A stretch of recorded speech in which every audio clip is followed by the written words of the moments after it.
So, in honor of our 25 years, we're 25 years old, and our speaker, he's a little younger than 25. He represents an EPATT alumni, so we thought, okay, we're having a 25th, we should probably bring someone back who's been here a long time, who can sort of speak to the age of our program and the stages that it's gone through and the stages that he's gone through. So, I'm about to bring up an individual who's not just an EPATT alumni, but alumnus. Sorry, Mom. But he's also my coworker, and I'm actually really proud to say that he's my coworker because he's got it now. He's experienced being on the other side, being a recipient of what EPATT is trying to give, and now that he's on the side of being a purveyor of our culture, somebody who is sharing it and doing what we do, he has such a passion and such a desire to see students avoid his mistakes and take advantage of his successes. So please welcome the producer and filmer of our video and our next speaker, Lupe Talakai.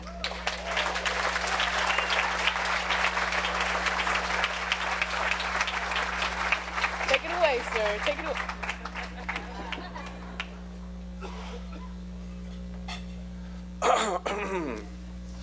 All right. How's it going? All right. Hi, my name is Linnaeus. Oh, sorry. That's the wrong speech. Sorry about that. I'm nervous. Yeah. So help me out. All right. Yeah? All right. On a hot summer night, the 2nd of July, 1990, two beautiful baby boys were born. I was born first, and then came my identical twin brother. I also have identical twin sisters, a year older than us. And we all have our youngest brother. Dad, Mom, and the 5 of us are the Talakai family.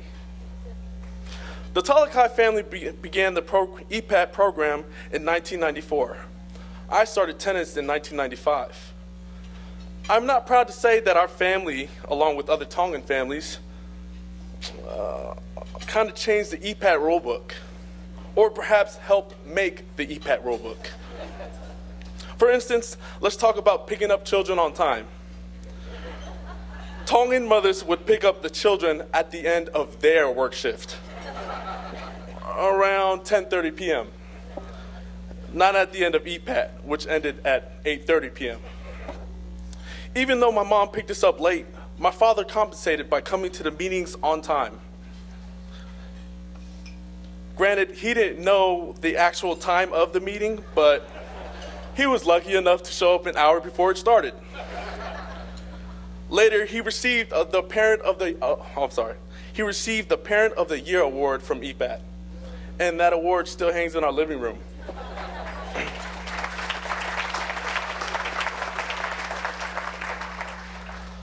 I think the EPATT staff was aware that our family was going through tough times. My father was around, but he was absent, battling alcoholism, so my mom was my leader. I love my mom. My mother's focus was always to make sure we grew up to be compassionate, that we were normal and didn't internalize tragedy because of our family struggles.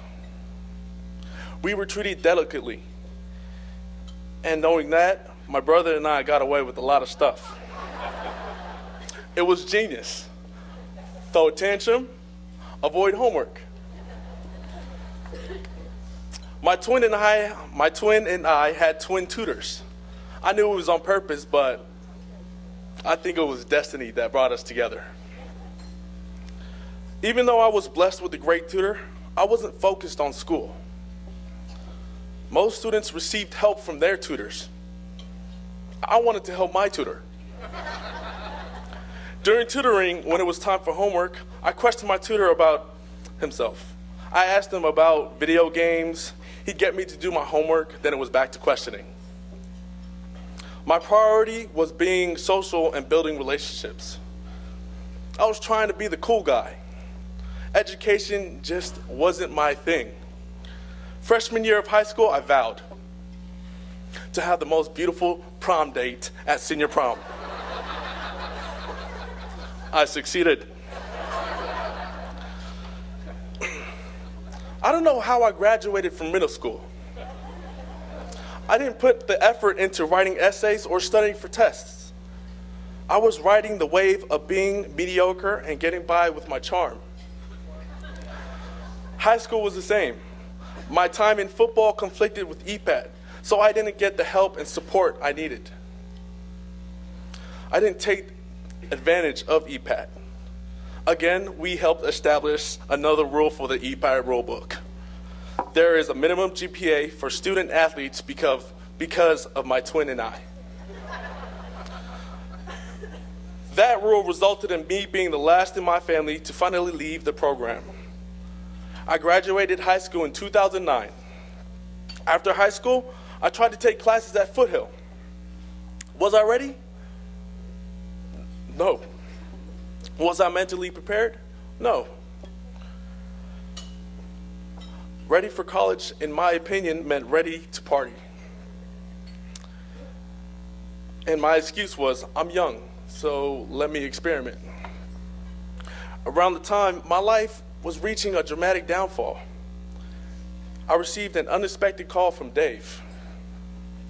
He wanted me to chaperone at a Yosemite camping trip. It was a rich experience. I learned a lot from the kids and became their security and the person they depended on. Those moments brought me back to life. They made me feel like a leader. The trip was eye-opening. My Yosemite experience, while rewarding, was also tough at times, but it was only a small fraction of what the EPATT staff goes through every day.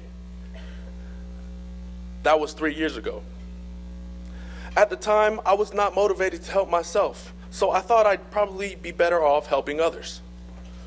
I received the opportunity to help others when Dave offered me a job coaching tennis at EPATT and at the East Palo Alto Chavez program. With the little experience I had in video, he took me on as a videographer to produce promotional and educational videos. Then I went back to school, thinking I was ready. I was back at EPATT. I had all the resources. What could go wrong? I'll tell you, I failed all 3 classes that I took. I wasn't prepared. I was basically going to school to tell people I was going to school.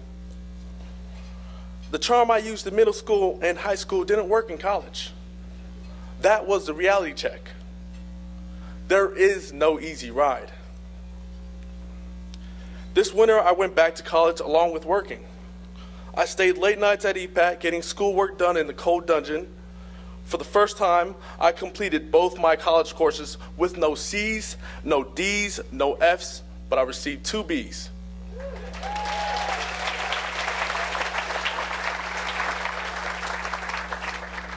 I woke up. My issue was getting over the fact that I can do well in school. During spring break, I was at EPATT editing a video and reading a book Dave had given me called Season of Life. Then it clicked. I discovered my cause in life, and that was to help others. EPATT's purpose is to help young individuals thrive athletically, academically, and socially. So I got with the program. For the first time, I felt qualified to make a difference with these kids. Working at EPATT isn't about the paycheck anymore. It's all about the kids. I'm a first level nerd now. I read at school. I don't do that. Knowing me, I don't do that. Seriously. But I read at school. And I'm working hard and staying focused. All of those life skills and all of those lessons from EPATT are all coming together. They make sense. This brings me back to my father. He was an alcoholic. 2 years ago, he went cold turkey and he changed. Since my dad has changed, things have gotten better for us all. We're all working on putting together broken pieces in the family. Change will come. It took my father 30 years to change. It took me 18. I never gave up on my dad, even when he gave up on himself.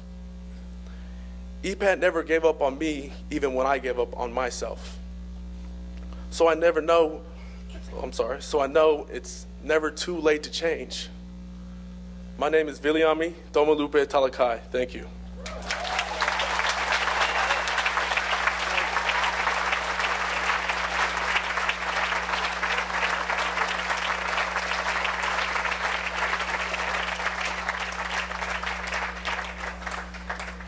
You know, I think Lupe's example says a lot about life. You know, it's not a sprint. You know, it's a marathon. You know, and it's, as long as you get it eventually, you get it. And I think that's the most important part.